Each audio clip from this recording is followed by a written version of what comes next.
Je suis Manon Damien, je suis sculptrice et je travaille le métal. Mon petit bol à trésor.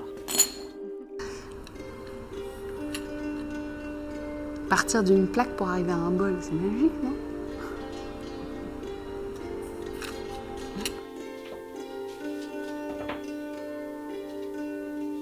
C'est comme si c'était un combat et puis finalement petit à petit on s'apprivoise et on rentre en résonance l'un et l'autre.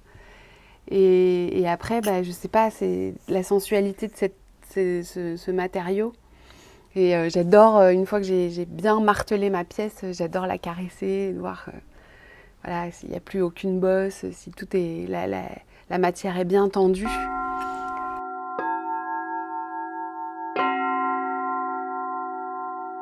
C'est très rare qu'une œuvre évolue pendant que je la fais. Ça peut arriver, mais c'est quand même souvent j'ai quand même une idée bien définie de la finalité. En revanche, une chute de sculpture ou un morceau dans l'atelier peut m'amener à une sculpture.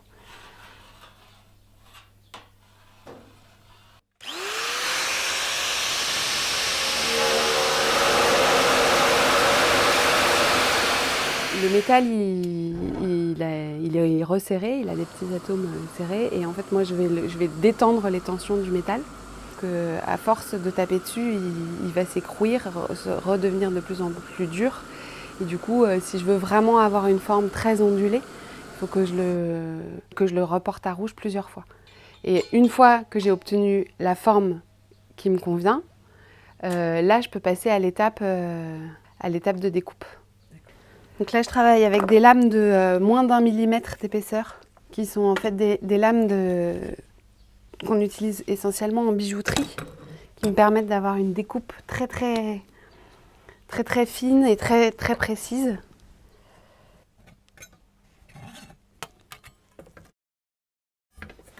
J'essaye justement de reconcentrer bien mes idées, d'être vraiment concentrée sur mon trait. Parce que si je divague, mon trait il divague aussi. Donc c'est vraiment le moment où il faut tout le temps que je me recentre et que je me reconcentre.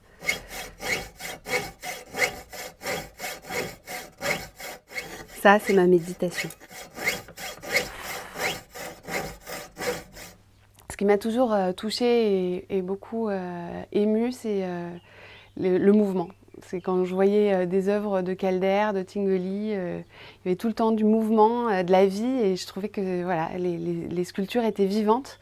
Et du coup, quand je me suis mise à la sculpture, c'était évident pour moi qu'il fallait que je trouve un moyen de les mettre en mouvement.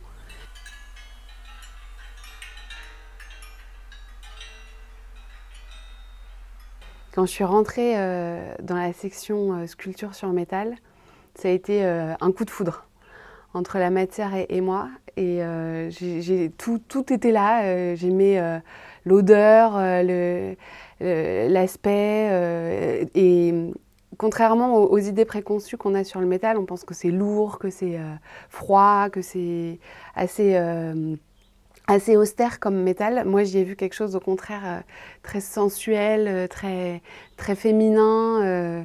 Et voilà, j'ai été attirée par cette matière et j'ai eu la chance de pouvoir rentrer dans cette école aux côtés de Fred Barnley, mon professeur de sculpture. Et j'y ai appris toutes les méthodes de martelage, de dinanderie, de soudure, de patine, d'assemblage, de découpe. Et voilà, c'était une vraie rencontre.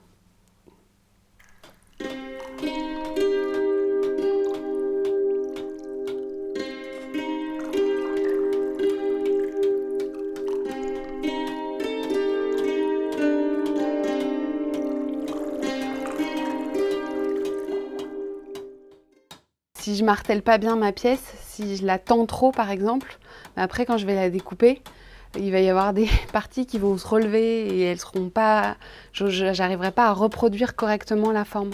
Donc il faut vraiment que la pièce soit bien tendue, mais pas trop non plus, pour qu'il n'y ait pas trop de tension, pour que quand je découpe, ça rebique pas dans tous les sens.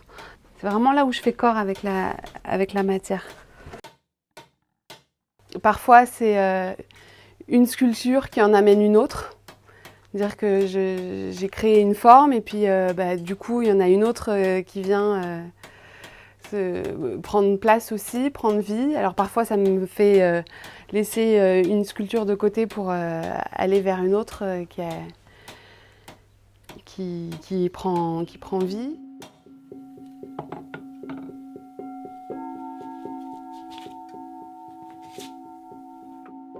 Alors en fait, je découpe des petits cercles comme ça pour me permettre ensuite de faire mes petites clochettes, mes petites tingelings. Et je me sers de ce dé, qui est un dé à emboutir. Donc je vais d'abord commencer par le plus grand des cercles. Et puis au fur et à mesure, je vais aller de plus en plus petit jusqu'à arriver à la bonne forme avec cet outil qui s'appelle une boutrolle. Donc j'en ai plusieurs de plusieurs diamètres différents. Pour faire les autres formes, là, je ne me sers pas de ça. Je me sers de la boutrolle, mais dans le sens inverse. C'est-à-dire que je viens positionner la plaque comme ça. Et je viens, ce qu'on appelle, rétreindre la matière. Donc avec un marteau, je resserre le métal pour qu'il ait cette forme. Et du coup, on voit les traces du marteau dessus. Et j'aime beaucoup, ce que j'aime beaucoup dans le martelage, c'est justement qu'on voit la trace de l'outil. Et du coup, on voit la trace du travail et c'est beau, quoi. C'est vraiment c'est important. Voir la trace du temps, de tous ces milliers de petits coups de marteau qui sont venus sur le métal.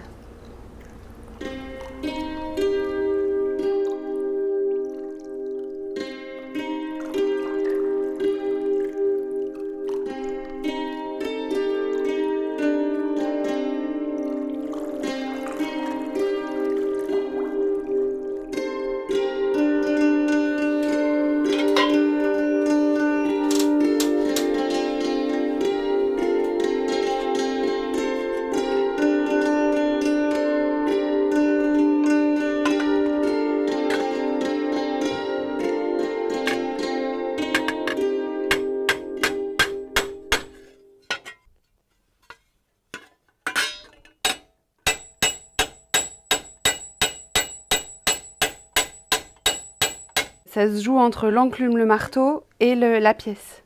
Le son du marteau sur l'enclume m'indique si je suis bien dans la bonne position. Si je tape à côté, ça fait pas le bon son. Et il y a vraiment une question de son, en fait. Il y a certaines pièces qui sont musicales, ça c'est sûr. C'est-à-dire que quand elles sont finies, elles font des sons, quoi, des petits tingling. Et ça, je suis en train de le travailler justement pour apporter ce côté musical et vraiment donner une dimension, cette dimension-là à mes sculptures. Après, ça dépend vraiment beaucoup des matériaux que j'utilise et des formes que je vais faire.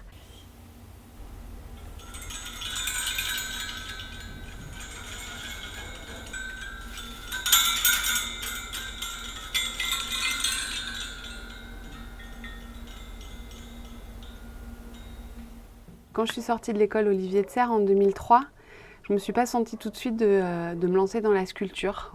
Et j'avais quand même dans l'objectif de travailler dans le théâtre et dans le cinéma. Je voulais construire des décors. Donc je suis partie là-dedans pendant quelques années.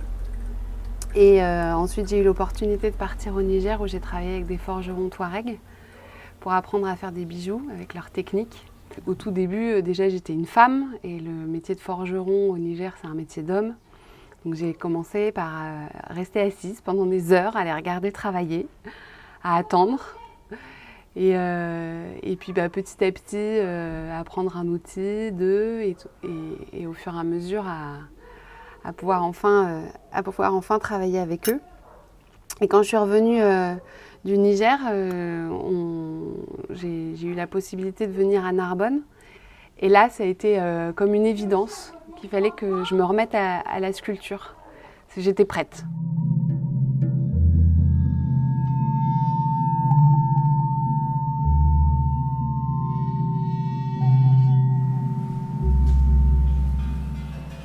Donc c'est un concours organisé par Atelier d'Art de France, qui est un syndicat qui représente tous les artisans d'art de France et qui met en avant les savoir-faire de l'intelligence de la main. Et donc ils organisent chaque année un concours régional et ensuite national. Donc avec Ondulation 4, j'ai été lauréate de la région Occitanie au mois de juillet.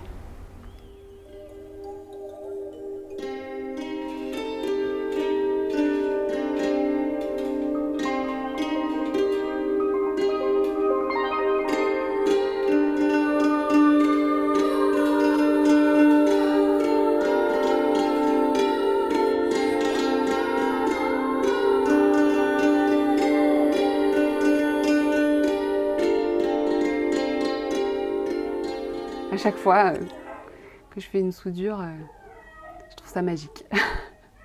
De pouvoir assembler comme ça deux métaux différents et qui fusionnent et que hop, ça tient.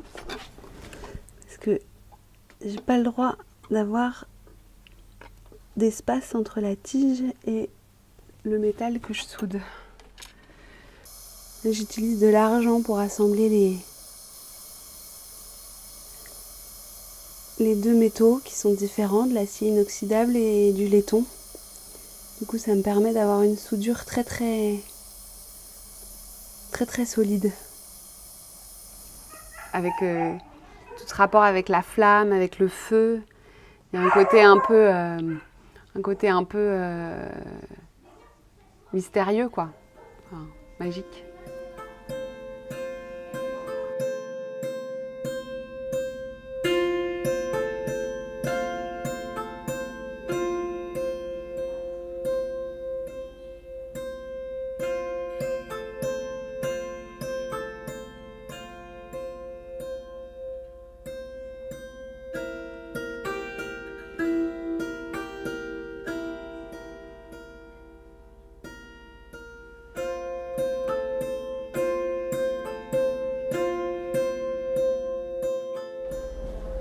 En fait, ce qui m'attire dans le métal, c'est toutes les possibilités qu'on a avec ce matériau qui paraît froid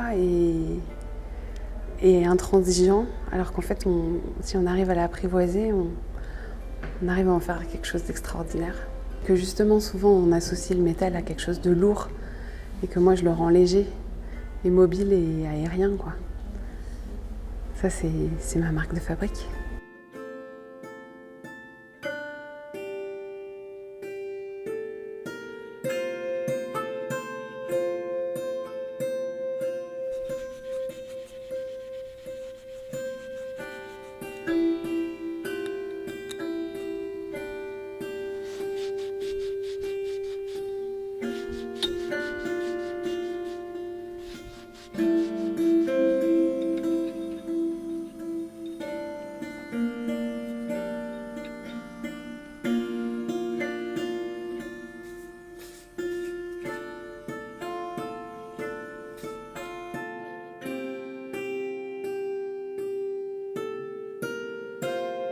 En fait, ce qui est important, c'est que j'arrive à toucher le spectateur par toute la minutie et le travail que j'ai mis dans la réalisation de chaque œuvre et que ça s'en dégage et qu'il puisse rester hypnotisé et contempler pour partir, pour aller dans son univers, rentrer dans sa propre méditation à lui.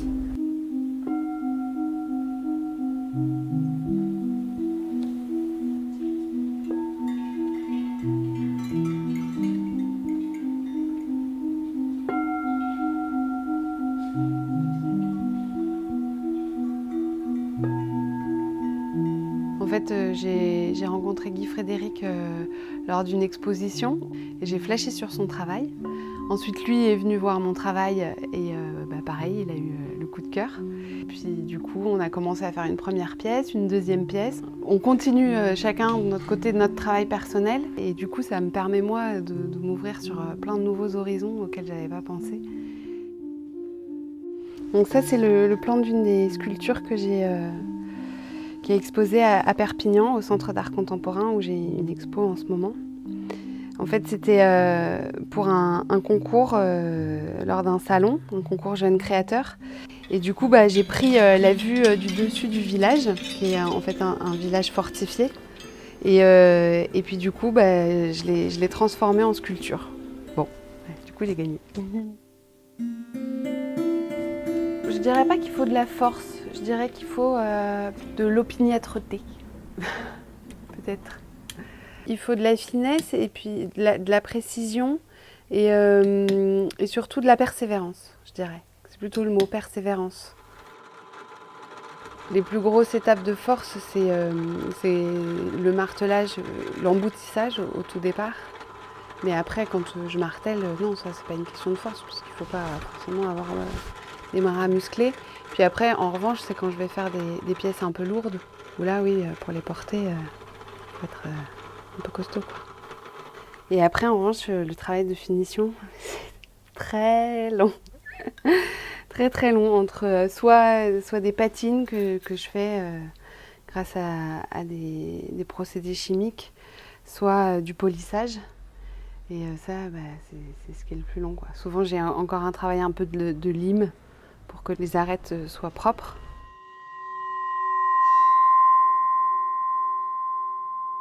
Et ensuite, tout l'assemblage, tout l'ajustage des pièces avec les petites tiges, où là, ça demande beaucoup de patience et de rigueur. C'est une part de moi-même, donc là, je la livre au public. Et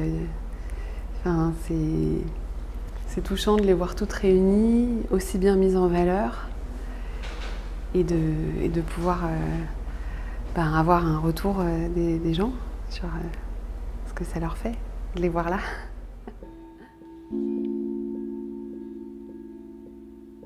Le montrer aux autres et d'avoir un retour, ça nous permet de continuer dans l'aventure. Parce que si on créait que pour nous, finalement, ça aurait peut-être pas autant le même sens, quoi.